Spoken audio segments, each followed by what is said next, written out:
Oh, ayan guys, tuloy-tuloy pa rin tayo sa ating tatlong trade. Ayan, malayo na ang narating nito. Kitang-kita mo naman, ayun, umakyat na 'to ng todo.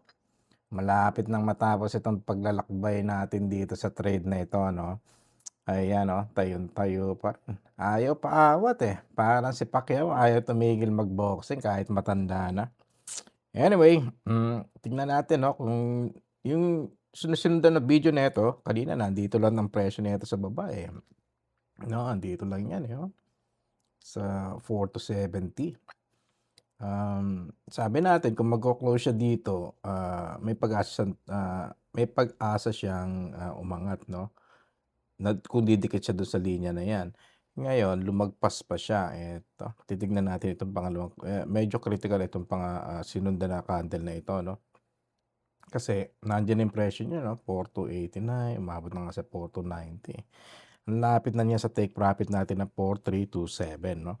Ilan na lang 'yan, 30 pips na lang 'yan, puwede na ngang i-close ito, Kung ako tatanungin mo, iko-close ko na 'to, kasi 927 na 'yun, 'no.